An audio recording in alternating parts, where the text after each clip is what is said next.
Hello friends, ये podcast देशभक्ति के बारे में नहीं है। देशभक्ति के बारे में बहुत सारे बेहतरीन सब्जेक्ट्स चूज कर करके कई सारे लोगों ने, कई सारे वक्ताओं ने बहुत कुछ कहा है, लिखा है। ये देशभक्ति के बारे में नहीं है। मुझे पता है देशभक्त हैं आप में से ज़्यादातर लोग, और देश की केयर करना भी चाहिए। देश का कॉन्सेप्ट हमारा बनाया हुआ है, ये बाउंड्रीज हमने बनाई हुई है। बट मेरा ऐसा मानना है कि इस पूरी धरती के अगर कुछ हिस्से की देखभाल करने की जिम्मेदारी किसी एक समूह के ऊपर है तो उसे देश कहा जा सकता है। और जैसे हम धरती की केयर करते हैं उसका केयर करना बनता है। अब इसे चाहे आप फादरलैंड बुला लें या मदरलैंड बुला लें या मदर अर्थ बुला लें, देश के लिए समर्पित होना बहुत अच्छी बात है। बट ये पॉडकास्ट उसके बारे में नहीं है।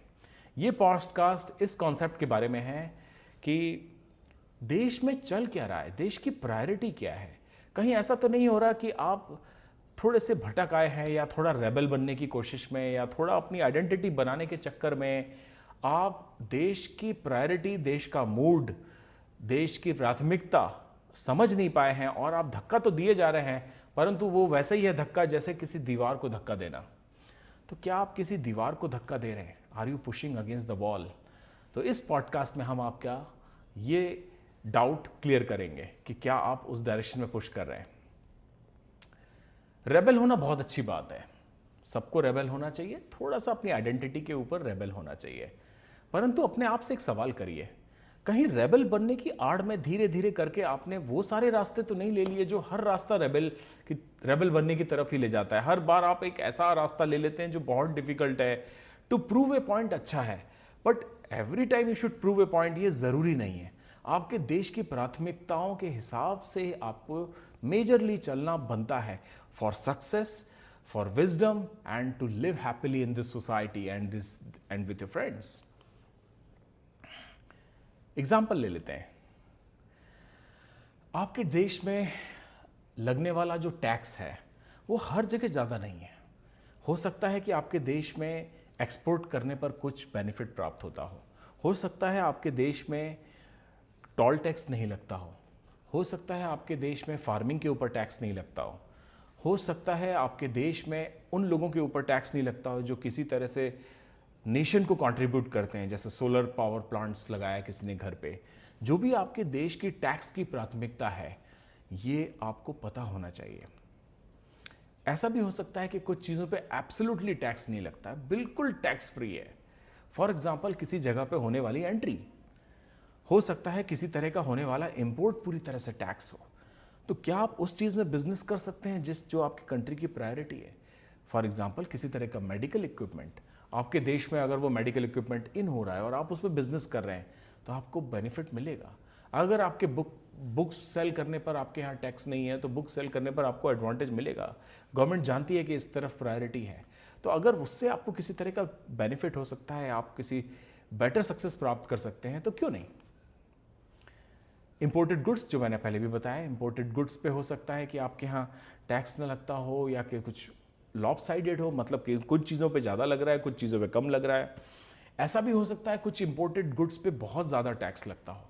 ऐसा इसलिए हो सकता है क्योंकि उस देश में जो बाहर के देश में जाने वाली करेंसी है, आप उस करेंसी को गवर्नमेंट बचाना चाहती है। गवर्नमेंट जानती है कि ये बहुत ईजी है बाहर पैसा जाना, और उस चीज़ पे इंपोर्ट ड्यूटी लगा के अगर इंपोर्ट हो ही रहा है तो क्यों ना देश के राजकोष में थोड़ा पैसा आ जाए। ये प्रायोरिटी हो सकती है। इस प्रायोरिटी से आपका अलाइन होना आपको ज़्यादा सक्सेस की तरफ ले जाएगा।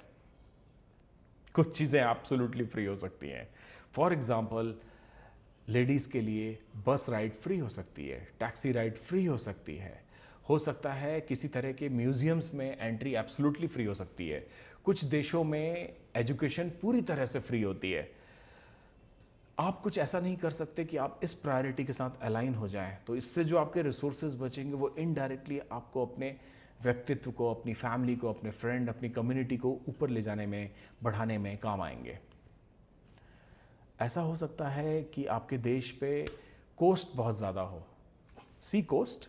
अगर सी कोस्ट बहुत ज़्यादा है तो बहुत ही ऑब्वियस बात है कि सी से जाने वाले जो रास्ते हैं, जो राउट्स हैं, उनमें ज़्यादा बेनिफिट हो, फिशरीज़ को ज़्यादा बेनिफिट हो, एंड कोस्टल सिटीज़ के प्रोविजंस हो सकता है टूरिज्म को प्रायोरिटी हो। हो सकता है आपके यहाँ डेजर्ट हो, अगर डेजर्ट है तो आपको पता है डेजर्ट सफारी, डेजर्ट में होने वाली रैली, ये सब चीज़ें आपके देश में ज़्यादा होंगी। अगर आप अपने देश के अंदर ऐसी किसी टेरिटरी में रहते हैं तो प्लीज़ पता कीजिए कि ऐसी क्या प्रायोरिटी है जो आपके आसपास की 200-300 किलोमीटर की ज़मीन में प्रायोरिटी है। उसके हिसाब से आप कुछ बिजनेस करिए, कोई जॉब करिए, जो भी करना चाहते हैं आप नेशन को कंट्रीब्यूट कीजिए। हो सकता है गाड़ियाँ जो है आप चलाते हैं अपने देश में, उन पर कोई इंपोर्ट ड्यूटी हो या कोई ड्यूटी कम हो या किसी एक तरह की गाड़ियों पे ज़्यादा बेनिफिट हो, आप उसके हिसाब से भी चल सकते हैं। आप सोच सकते हैं कि क्या मैं ये कर सकता हूँ। हो सकता है लाइब्रेरीज फ्री हो आपके देश में, लाइब्रेरी में जाना फ्री हो। आपने हो सकता है ऐसा कुछ चेक नहीं किया हो, बट आपके बहुत क्लोज विसिनिटी में, कम्युनिटी में कुछ फ्री लाइब्रेरीज अवेलेबल हो सकती हैं, तो प्लीज़ पता कीजिए, जाइए और लीजिए।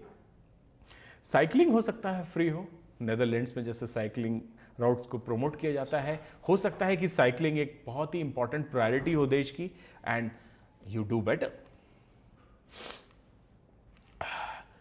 किसी तरह के पार्किंग चार्ज भी हो सकता है कि आपके देश में फ्री हो, कहीं किसी सर्टेन जगहों पे पार्क करना फ्री हो, या हो सकता है कि किसी जगह पार्किंग चार्ज बहुत ज़्यादा है। ऐसा भी हो सकता है कि आप गाड़ी ओन करते हैं और आपके पास पार्किंग स्पेस नहीं तो बहुत ज़्यादा टैक्स देना पड़े। दिस ऑब्वियसली मीन्स कि पर्सनली गाड़ी रखना एनकरेज नहीं किया जा सकता, तो आप भी मत कीजिए। अगर देश की प्रायोरिटी नहीं है तो आप क्यों कर रहे हैं? आप एक अगेंस्ट द टाइड क्यों तैरना चाहते हैं? एजुकेशन हो सकता है फ्री हो, हायर एजुकेशन फ्री हो, या बाहर से जो बच्चे आते हैं उनको हो सकता है मोटिवेट किया जाता हो कि आप फ्री एजुकेशन लीजिए। फार्मिंग, हमने ऑलरेडी इसके बारे में बात करी। फार्मिंग हो सकता है एब्सोल्युटली फ्री हो आपके देश में, क्योंकि farming over generations, over centuries थोड़ा सा बैक स्टेज में आ गया बिकॉज सर्विस सेक्टर बढ़ गया है। तो फार्मिंग बहुत सारे देशों में इंसेंटिवाइज्ड है, तो व्हाई नॉट, आप भी इस इंसेंटिव का फ़ायदा लीजिए। एक्सीडेंट्स किसी देश में बहुत ज़्यादा हो सकते हैं, ये एक नेशनल प्रायोरिटी हो सकता है। आपके देश का हो सकता है डेटा बोलता हो कि आपके यहाँ रोड का ट्रैफिक बहुत ज़्यादा है, आपके यहाँ टैक्स एक्सीडेंट होने की प्रोबेबिलिटी बहुत ज़्यादा है। ऐसे केस में कॉमन सेंस बनता है कि आप ट्रैवल कम कीजिए, नीड बेस्ड ट्रैवल कीजिए। अननेसेसरी अपनी फैमिलीज़ को, बच्चों को, बुजुर्ग लोगों को, इनको ट्रैवल मत कराइए। If possible try to walk, try to make sure that car pooling is there. If this is a national priority, please choose this national priority. Inflation, महंगाई, हो सकता है महंगाई आपके देश को परेशान कर रही हो। अगर महंगाई आपके देश को परेशान कर रही है तो आपका बार बार महंगी चीज़ें खरीदना आपको बार बार टैक्स देने पर मजबूर करेगा, बार बार किसी सामान को रिप्लेस करना भी आपको परेशान करेगा।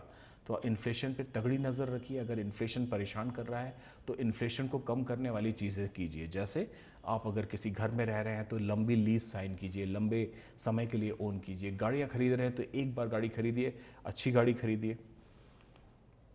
फ्यूल, हो सकता है कि फ्यूल की किल्लत हो आपके देश में, no prices for gassing, fuel मत खर्च कीजिए, कम से कम फ्यूल खर्च कीजिए, नीड बेस्ड फ्यूल खर्च कीजिए। ऐसे बिजनेसेस में मत पैसा लगाइए जो बहुत ज़्यादा फ्यूल इंटेंसिव हैं, मतलब जिनमें माल ढुलाई, मतलब आपको सामान को आपके घर तक पहुंचाना या डेस्टिनेशन तक पहुंचाना बहुत ज़्यादा फ्यूल कंज्यूम कराता है। इसके बजाय कुछ ऐसी चीज़ें चूज कर सकते हैं कि जो आपने बनाया और जस्ट बगल में सप्लाई कर दिया, व्हाई नॉट। हो सकता है आपके देश की प्रायोरिटी हो वाईफाई और आपके यहाँ फ्री वाईफाई अवेलेबल हो, या हो सकता है इंटरनेट महंगा हो। In that case also wifi बहुत ज़्यादा प्रिफर करना चाहिए। अगर इंटरनेट का रेट बहुत ज़्यादा है दैट मेक्स टोटल सेंस कि आप फ्री वाईफाई, फ्री राउटर्स, एक जगह कॉमन जगह मल्टीपल लोग इंटरनेट यूज़ करें, ऐसे चीज़ का ज़्यादा बेनिफिट लें। मेडिकल सर्विसेज हो सकता है आपके देश में फ्री हो, yes why not. If they are, please find out आपको क्या क्या मिलता है, आपके बैंक अकाउंट्स पे कौन कौन से इंश्योरेंस अवेलेबल हैं, कौन कौन से एक्सीडेंटल इंश्योरेंस अवेलेबल हैं, कौन कौन से इलाज फ्री हैं, कौन कौन से वैक्सीनेशंस फ्री हैं। अगर आपके देश की प्रायोरिटी है किसी तरह की medical services, please find out what are those. सबसे मेन बात, पहले आपको नेशनल प्रायोरिटी की तरफ चलते हुए खुद जिंदा रहना है। खुद जिंदा रहेंगे तो आप देश के काम आएंगे। अगर आप खुद जिंदा नहीं हैं, खुद को तकलीफ में डाल रहे हैं, तो ना आप देश के किसी काम आएंगे, ना खुद के लिए किसी काम में आएंगे। तो नेशनल प्रायोरिटी को चूज़ करके आपको जो रिसोर्सेज बचाएंगे वो आपके खुद के व्यक्तित्व में, आपकी फैमिली के अपलिफ्टमेंट में काम आएगा. Please do it. If you like this podcast, please share it with one of your friends who needs it, who really needs it. And see you in next podcast. Till then, bye-bye.